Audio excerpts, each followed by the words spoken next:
بدلون د پولیس رادیو سلسله واره ډرامه هر پنجشنبه د شپې 8 بجې. د بدلون ډرامې په تیره برخه کې تاسو واورېدل چې قومندان صاحب د ملک زمان خواته راغی او ورته وویل چې د کلي د مشکوکو خلکو یو لیست جوړ کړي ترڅو د هغوی د سار خبره اسانه شي. اوس به واورو چې زبیر او اجمل داسې څه واورېدل چې دوی دواړه ورته حیران پاتې شو.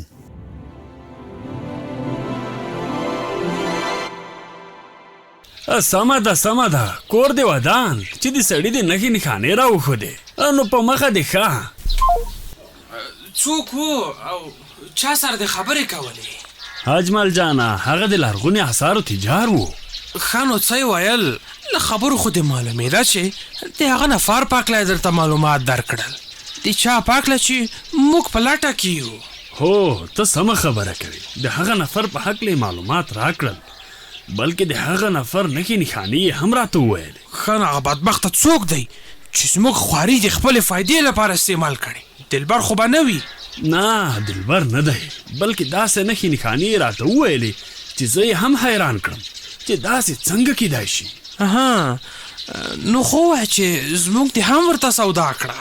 هغه تجار چې کومې نښې نښانې راته وویلې هغه ټولې نښې نښانې د خاني دي. څه شی؟ د خاني نښې نښانې؟ دا څه وایي؟ بس چې څنګه ته حیران شوې داسې زه حیران یم. او دا یې هم وویل چې دغه سړی ما په اول ځل ولیده چې بازار ته را دننه شوی دی. بله دا چې ټپي هم و.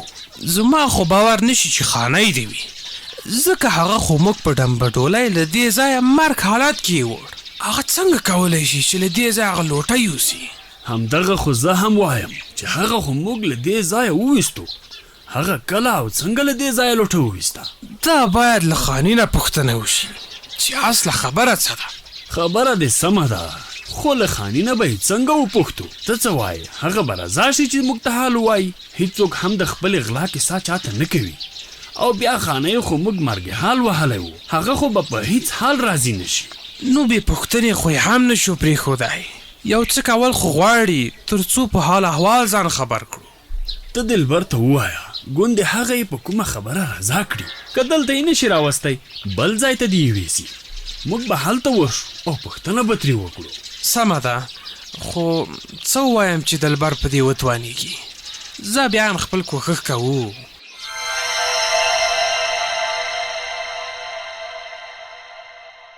دای هم شو لیست تیار. بس ځان وزګاروم چې دا لیست قومندان صاحب ته حواله کړم تر څو د مشکوکو خلکو په خلاف اقدام وکړي. یا لکه ملکه دا څنګه بېغمه پیتاوي ته ناست یې او زموږ غم در سره له سره شته نه؟ ته پکې څه وایې؟ قدوس ماما هسې ناست نه یم هم ستاسې غم کې لګیا یم. دا نو څنګه زموږ په غم کې لګیا یې؟ نه خو دې تر اوسه غل معلوم کړو او نه دې هغه د اوبو ورک شوی ماشین راته پیدا کړو. ته پکې څه وایې؟ ته دا وګوره دا څه شی دی؟ زه ترې څه خبر یم؟ دا زه درته څه داسې مرزا کلم ښکارم چې خطونه بل ولم. ته پکې څه وایې؟ دا یوازې یو خط نه دی دا لیست دی. لیست د مشکوکو خلکو لیست. دا مشکوش خلک یې لا څنګه وي؟ ته پکې څه وایې؟ مشکوش نه مشکوک دی. مشکوک دا د هغو خلکو لیست دی په چا چې د کلیوالو شک دی چې په ورانه کې لاس لري. ښه صحیح ده. نو خپل نوم دې پکې لیکلی او که نه؟ زما خو تر ټولو زیات شک په تا دی چې د غلو سره لار لري. ته پکې څه وایې؟ یاره قدوس ماما هر وخت ټوکې کوې سپینګیری شوې خو لا دې هم زړه ځوان دی. نه ملکه زه ټوکې نه کوم بلکل رښتیا خبر ته کوم چې زه په تا باندې شکمن یم. ته پکې څه وایې؟ قدوس ماما زه دې د سپینې ګیرې لیاز کوم که نه نو دا بیخي ښه خبره نه ده چې په یو چا په ناحقه دعوې کوي او بیا دعوه هم په هغه چا چې شپه او ورځ یوه کړې د کلیوالو په خدمت کې او د کلیوالو خدمت کوي. ورځه ملکه لا په هغه چاته ووایه چې چاته معلوم نه یې. که دومره تکړه نو هم غل معلوم کړه او هم هغه زما د اوبو ورک شوی ماشین. ته پکې څه وایې؟ نو خو د همغې لپاره مو دا لیست جوړ که. دا لیست به د قمندان صاحب سره شریکو او هغوی به د دې لیست له مخې د دغو مشکوکو خلکو سار کوي او له خیره غل به هرومرو معلومیږي. ای ملکه چې هر څه کوئ نو زر یې وکړئ، ځکه په کلي کې نورې غلاوې هم پیل شوي دي. د جمال دوکاندار د دوکان له مخې هم د غوړیو لوټه وړل شوي. ځکه وایم چې مخنیوی باید زر تر زره وشي. ته پکې څه وایې؟ زه خو پکې همدا وایم چې بس قمندان صاحب ته په تمه شو چې هغه په دې هکله څه اقدامات کوي.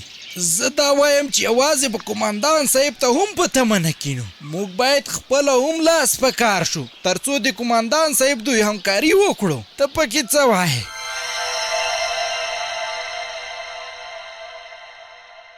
یا لګان والا تا ویل چې د منډو ځان ته ودرېږه.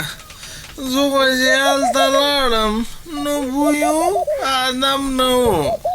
نو هر وخت خو هلته نشم درېدلی، مجبور یو چې ځایونه بدل را بدل کړو تر څو د خلکو د څار لاندې رانه شو.